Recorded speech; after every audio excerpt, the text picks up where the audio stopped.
اور ابھی آپ کو بتائیں کہ صدر نے قومی اسمبلی کا اجلاس طلب کرنے کی سمری مسترد کر کے واپس بھیج دی ہے۔ پہلے خواتین اور اقلیتوں کی مخصوص نشست کو مکمل کیا جائے، ایوان صدر ذرائع کا ایسا کہنا ہے۔ اسی بارے میں مزید تفصیلات جانیں گے، ملک سعید آوان ہمارے ساتھ موجود ہیں۔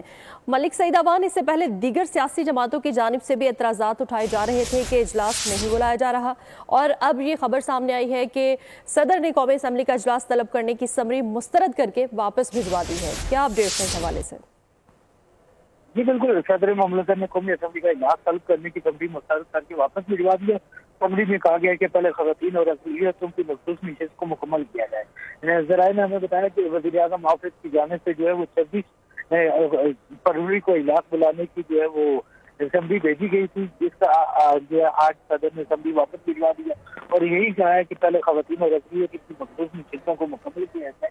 آپ کو بتاتا چلوں کہ آئین میں یہ اس کی ظاہر طور پر لکھا گیا ہے کہ الیکشن کے جو تاریخ ہے، پولنگ تاریخ سے 21 دن کے اندر اندر اجلاس بلایا گیا اور 21 تاریخ جو ہے وہ 29 فروری کو بن رہی ہے۔ ابھی قومی اسمبلی سیکریٹریٹ کی جانب سے یہ غور کیا جا رہا ہے کہ اگر صدر مملکت اجلاس نہیں بلاتے تو کیا سیکریٹریٹ بھی اجلاس طلب کر سکتے ہیں، اور اس حوالے سے جو ہے ذرائع کا یہ کہنا ہے کہ سیکریٹریٹ میں مشاورت بھی چل رہی ہے۔ صدر مملکت نے اعتراض لگا دیا کہ ابھی تک جو ہے وہ خواتین اور اقلیتوں کی مخصوص نشستوں کا عمل مکمل نہیں ہو سکا، پہلے وہ نوٹیفکیشن جاری کیے جائے اور جی بالکل، اعتراض اٹھایا گیا ہے کہ پہلے خواتین اور اقلیتوں کی مخصوص نشست کو مکمل کیا جائے۔